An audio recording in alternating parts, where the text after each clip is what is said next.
সফলতা এটা কি কেবল টাকার পাহাড়, গাড়ি বাড়ি আর নামী পরিচয়? না, সফলতা মানে নিজেকে হারিয়ে না ফেলা, কষ্টের মাঝেও বেঁচে থাকা। এই পৃথিবীতে প্রতিদিন অসংখ্য মানুষ স্বপ্ন দেখে, কিন্তু কজনে পারে সেই স্বপ্নকে বাস্তবে রূপ দিতে? তুমি যখন ঘুম থেকে ওঠো, অন্য কেউ তখন কাজ শুরু করে দেয় তোমায় পেছনে ফেলে দিতে, শুধু একটা সুযোগের জন্য। এই দুনিয়া খুব নিষ্ঠুর, এখানে কেউ কারো কান্না বোঝে না, বোঝে শুধু ফলাফল।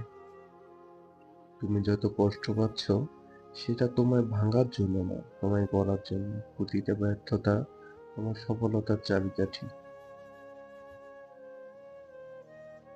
জীবনে কিছু জিনিস খুব ধীরে আসে, কিন্তু তার মূল্য অসীম। ধৈর্য, পরিশ্রম এবং বিশ্বাস, এই তিনটা যদি তুমি অটল থাকো, একদিন তোমার সময় আসবেই।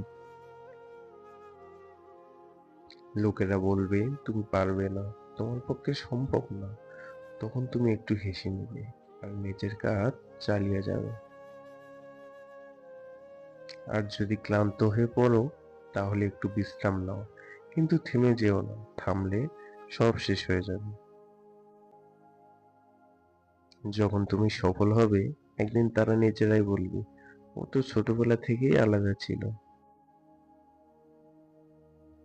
সফলতা চিৎকার করে আসে না, আস্তে আসে, কিন্তু যখন আসে তখন সবার চোখে পড়ে, তখন সবাই অবাক হয়ে যায়।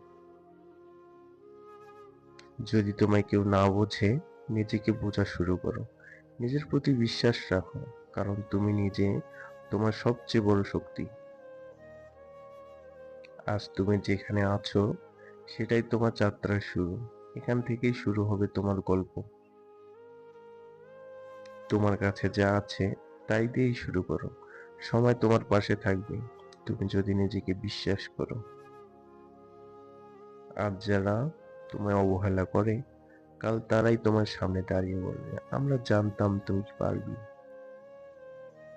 সফলতা কোনো একদিনের বিষয় না, এটা ধৈর্য, সংগ্রাম আর না হারার গল্প। আর এই গল্পটা তুমি লিখবে আজ থেকেই, এবং এখন থেকেই।